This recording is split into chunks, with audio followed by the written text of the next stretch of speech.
In terms of like your kind of focus as a career, what do you feel like makes a successful dancer? I think personally, resilience is so important for a performer. How have you grown your resilience? Like, how do you kind of cope with rejection and that kind of thing? Rejection is difficult because I feel like it's something that is going to get better with time and experience. I think I just try to think about the small wins. Like, you know what? I did a really good pirouette. I met a really nice girl. Like, those small things can help you just see the bigger picture. Welcome to Studio Sessions, a video series for creative performers. Each week we go behind the scenes on the shoots and sit down with guests to discuss their careers, the creative industry, and share the lessons they've learned along the way. In this episode we talked to Easton, a recent graduate from Performers College, about her journey so far and her hopes for the future. Welcome to the show. Thank you. Thanks for having me. How was that shoot for you? Amazing. I had the best time, honestly. And I felt really comfortable and really in my element. So if we kind of go through the different looks that you brought through, if you want to try and remember what we did in those orders, what kind of made you bring like the first one? Well, I've always wanted to do like a kind of cargo, like army look. I feel like it's really strong and I'm really drawn to like the army vibe. The outfit worked really well because it was like the red and the green went really well together. I think it's just like I feel like it's nice to have the comparison of like a small top and big bottoms, or a big top and small bottoms. Kind of having that kind of like difference, I feel like always works really well. Yeah, defo. I feel like a photo should kind of show like your audition outfits but elevated. And I feel like in an audition, like I always wear like a little top and kind of baggy bottoms, well, depending on the audition, but if it's commercial based. Love. So like in terms of like talking about commercial wear, is that something that you want to do as a career? Yeah, 100%. Like I've always wanted to do commercial, and I think it's just something that I have so much passion for. I have passion for everything in performing, but it's just I feel like that's the goal of mine. And what is it about that style of dance that kind of really draws you to it? I feel like I feel different when I'm doing it. I feel like I really feel excitement. I want to do it all the time. And have you always done that, or is that something you've kind of found later on? No, I didn't do commercial till I was like 16. I think as soon as I did it, I was like, oh my gosh. Do you remember where that was when you did it? Yes, I started in a hip hop company at base. Yeah. But I was so young and it was so out of my comfort zone. And that first class, going to that, I can imagine it's probably quite intimidating. Oh my gosh, yeah. How long did it take you to get the confidence up to go? And then what was it that kind of finally made you kind of take that leap? Well, I went along with my friends, so we forced each other to go. But as soon as I was there, I think I just wanted to learn from everyone else. Do you think you would have gone if your friend didn't go? No. No, I did not have the confidence back then at all. So I always feel like I say that to people a lot, like, because so many people come in and they're like, oh, I'd love to go to this person's class. They've gone to other classes, but like there's someone that's like, they've set that bar high in their minds.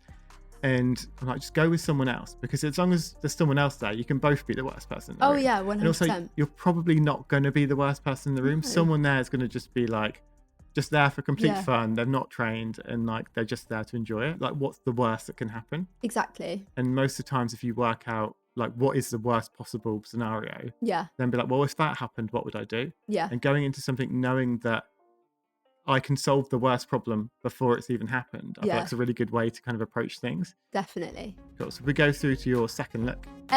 With my second look, I just wanted to go with something really basic that I feel like would kind of show off like my day-to-day style that I would have. I always think it's really important to do a clean look, because there's so many different things you could be cast for, and I feel like having some big super look is like amazing. But having something super stripped back is really important too. So cool. Yay. Cool. Next one. A lot of times, if like in the modeling industry, you'd have like Polaroids, so people would be super stripped back and kind of that kind of vibe.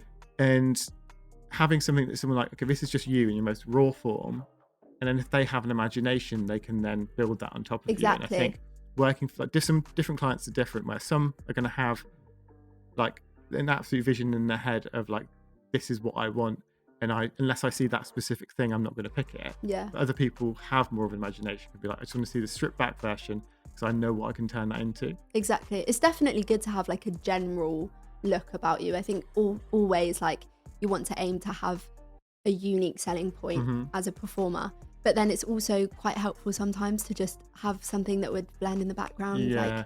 Like they know what you look like in a white top and jeans. Yeah. Okay, well, we can put her in this place and it will look good. Yeah. I like the one that's like guess. Yeah. Guess. And so kind of going on to your third look, what was kind of inspiration behind that? With my third look, I really wanted to do something kind of different for me. I feel like I wanted to show textures. I also wanted to do something all black because I feel like I don't really have any photos in all black. That kind of like nice silhouette kind of shape. Yeah. Just classic. And I also wanted something that like really popped with a red background. I really wanted to do red. And red and black are like together. Good. Yeah, really good together. Yeah, I wanted something that kind of showed off my physique and kept it like nice and classy and mature. Yeah, I feel like that was definitely my favourite look. I feel like as soon as you were like, let's do that on a red background, I was like, yes, like that absolutely has to happen. Yeah. In terms of like your kind of focus as a career, what do you feel like makes a successful dancer? I think personally, resilience is so important for a performer. Like being able to just bounce back from any situation. There's going to be so many things that are going to be difficult along the way. Not everything is just going to like come to you. Not all the opportunities are just going to be given to you. How have you grown your resilience? Like how do you kind of cope with rejection and that kind of thing? Yeah, I think rejection is difficult because I feel like it's something that is going to get better with time and experience. I think the longer you're in the industry, it probably becomes, I don't know, but it probably becomes easier. I think I just try to think about the small wins. Like if I went to an audition and maybe I didn't get a recall, but I felt like I did really good that day, or like, you know what, I did a really good pirouette, or I met a really nice girl. Like those small things can help you just see the bigger picture. I think that's a really positive approach, and I feel like trying to look for the little things as well during the day, because I suppose if you're doing something that's like really intense and all you're doing is focusing on I have to get this, I have to get this, which is kind of the mindset you need to go in with, but then making sure you do appreciate the other little things and just appreciating the fact you're even in that room, I suppose. Oh my gosh, definitely. Obviously you've just graduated and you're going into some rooms where people who've been in the industry for years are competing with you against the same jobs. Like how do you kind of approach that in terms of mindset? Because obviously it must feel quite scary knowing that there's more experienced people going for the same roles. Exactly. I think all you can do is like take inspiration from those people, because at the end of the day, like they have a lot more experience than you.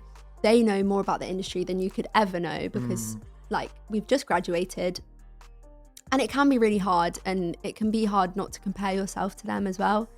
But they've had more time, like you're fresh out. And I think it's good to remember that once upon a time, they were that same person going into the same rooms where they looked up to other people. And they managed to stick it out and stayed in the industry long enough for them to be that person. Of course, so going to your final look, what was the kind of inspiration behind that one? Yeah, so I really wanted to do a suit look. I wanted it to give like boss woman energy. That's what I've always wanted to portray in a photo. And I feel like there's nothing more kind of me than that. Like I wanted to show the boss woman. Not the boss woman part, but the suit, I just felt like it really showcased me as a performer. It's cool because I feel like with suits there's kind of always the risk that you can just look like you're going for a LinkedIn photo. It's like got that kind of like corporate vibe. Meeting, whereas I feel like the suit that you had was just like the fit was really nice, like the patterns on it were nice, and the way you styled it was really cool as well. And I feel like it didn't have that feel to it at all. It kind of hit every single like brief that we wanted to hit there. Oh, thank you so much. So kind of thinking about like the next year ahead, what would be your kind of like one main goal that you want to achieve this year? I think for me, like I just want to be performing on stage, like whether that be musicals. I really, really love musicals, and anything where kind of musical theatre meets commercial Yeah. is where I feel like I fit, and I feel like that's where I find the most passion. So I'd love to do something like that. Another dream of mine would be to like tour with an artist. Yeah. I mean, that would just be the top. And like artist wise. Yeah, I think Dua Lipa, 100%. Yeah.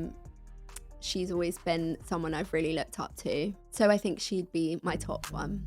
Amazing. Cool. Thank you so much for coming today. That was Thank super you. fun. Thank you so much. Thanks for having me. Thank you so much for watching. If you liked this episode, please share it. If you want to see more of these, click subscribe. And if you've got any questions or anything you want to ask, just drop them in the comments below. See you in the next session.